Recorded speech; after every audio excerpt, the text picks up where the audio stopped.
Assalamualaikum warahmatullahi wabarakatuh. Kami dari kelompok 8 kelas E, jurusan Manajemen Pendidikan Islam, Universitas Islam Negeri Raden Intan Lampung, ingin mempresentasikan hasil diskusi kelompok kami dengan judul materi Peran Fungsi KPK dan Ombudsman. Di sini saya Indah Nurfitasari sebagai pemateri 1, Wandra sebagai pemateri 2, dan Yuni Rafita sebagai pemateri 3. Pengertian KPK. KPK atau singkatan dari Komisi Pemberantasan Korupsi adalah sebuah lembaga yang pendiriannya oleh Presiden Susilo Bambang Yudhoyono dengan tujuan untuk mengawasi semua aspek lembaga pemerintahan ataupun lembaga non-pemerintahan dari segala kemungkinan hal-hal yang berbau korupsi.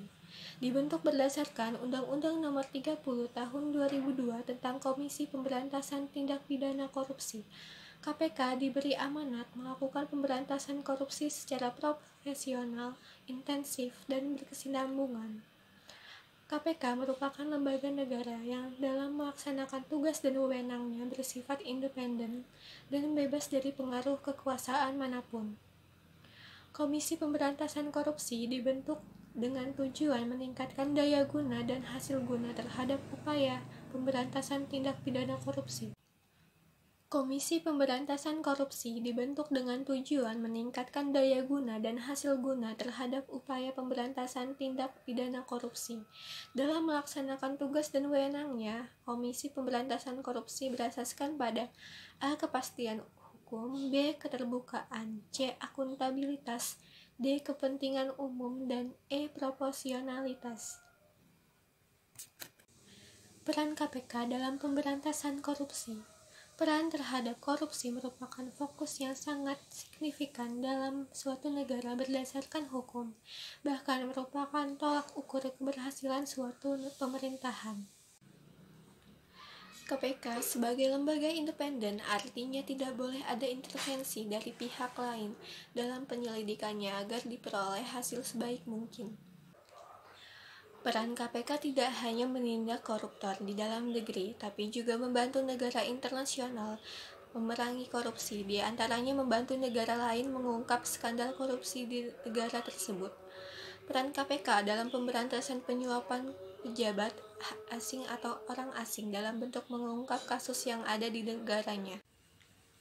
Dalam pelaksanaannya, KPK yang memiliki kewenangan penuh untuk menangkap dan menyelidiki kasus tindak pidana korupsi.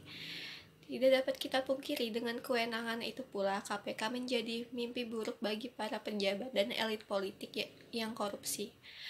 Karena KPK dapat menangkap para pelaku korupsi yang telah dicurigai kapanpun dan dimanapun. Dalam pelaksanaannya, KPK yang memiliki kewenangan penuh untuk menangkap dan menyelidiki kasus tindak pidana korupsi. Materi selanjutnya akan dipresentasikan oleh Yuni Rafita. Baiklah, di sini saya akan melanjutkan materi dari Indah Nurfitasari, yaitu wewenang dan kebijakan KPK. Yang pertama yaitu koordinasi dengan yang berwenang dan instansi terhadap pemberantasan tindak korupsi. Yang kedua yaitu survei terhadap instansi wewenang terhadap tindak pidana korupsi. Yang ketiga yaitu menentukan terhadap pemberantasan penyelidikan terhadap tindak pidana korupsi. Yang keempat, melakukan tindakan pengelolaan terhadap tindak pidana korupsi. Yang kelima, melakukan monitor terhadap tindak pidana korupsi. Yang kedua yaitu yang selanjutnya itu wewenang dan komisi pemberantasan tindak korupsi. Yang pertama yaitu mengkoordinasi penyelidikan dan pemantauan tindak korupsi, meminta informasi terhadap kegiatan pemberantasan tindak korupsi, terus tindak pidana korupsi, terdapat pasal 7 nomor 30 Undang-Undang 2003. Wewenang bisa dilihat dari pasal 12, 13, 14, nomor 30 tahun 2002. Kedudukan Komisi Pemberantasan Tindak Korupsi Pidana Korupsi berkedudukan di Republik Indonesia, dapat membentuk perwakilan daerah provinsi yang terdiri atas yang pertama, pemimpin Komisi Pemberantasan terdiri dari 5 anggota dan tim penasehat terdiri atas 4 anggota.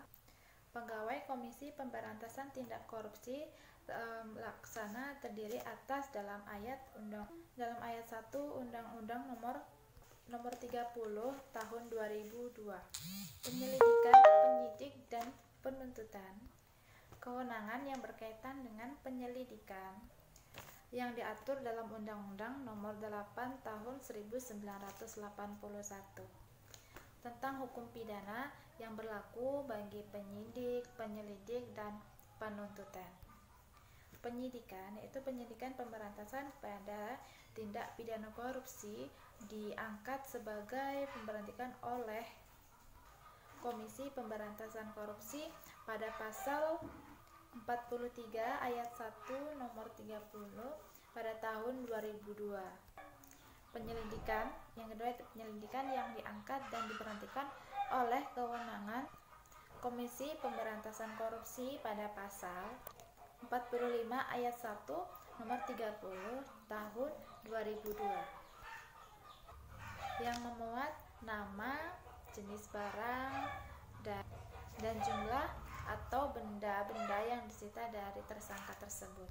Yang kedua itu melakukan keterangan tepat waktu, tanggal, bulan, dan tahun, keterangan pemilik, dan yang itu identitas tanda tangan penyelidik, dan yang terakhir identitas tanda tangan yang berkaitan dengan tindak pidana korupsi 30 pada tahun 2002.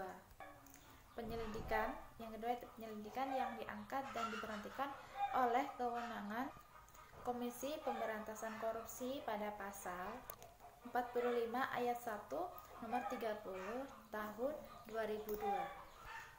Di sini saya dari kelompok 8 ingin melanjutkan materi dari Yuni Ralpita, yaitu pengertian ombudsman adalah negara di Indonesia yang mempunyai kewenangan mengawasi penyelenggaraan pelayanan publik baik yang diselenggarakan oleh penyelenggara negara dan pemerintah, termasuk yang diselenggarakan oleh badan usaha milik negara, badan usaha milik daerah, dan badan usaha hukum milik negara, serta badan swasta atau perseorangan yang diberi tugas penyelenggara pelayanan publik tertentu yang sebagian atau seluruh dananya bersumber daerah anggaran pendapatan dan belanja negara atau anggaran pendapatan dan belanja daerah. Lembaga ini dibentuk berdasarkan Undang Nomor 37 Tahun 2008 tentang Ombudsman Republik Indonesia yang disahkan dalam rapat paripurna DPR Republik Indonesia pada tanggal 9 September 2008. Tugas Ombudsman Republik Indonesia yang pertama menerima laporan atas dugaan maladministrasi dalam penyelenggaraan pelayanan publik. Yang kedua melakukan pemeriksaan substansi dan laporan. Yang ketiga menindaklanjuti yang tercakup dalam ruang lingkup kewenangan melakukan dugaan maladministrasi dalam penyelenggaraan pelayanan publik. Yang kelima melakukan koordinasi dan kerjasama dengan lembaga pemerintah lain serta lembaga kemasyarakatan dan perseorangan. Ombudsman sendiri berfungsi mengawasi penyelenggaraan oleh penyelenggara negara dan pemerintah pasti maupun pemerintah daerah. Sekian presentasi dari kelompok kami. Jika ada kesalahan kami mohon maaf. Wassalamualaikum warahmatullahi wabarakatuh.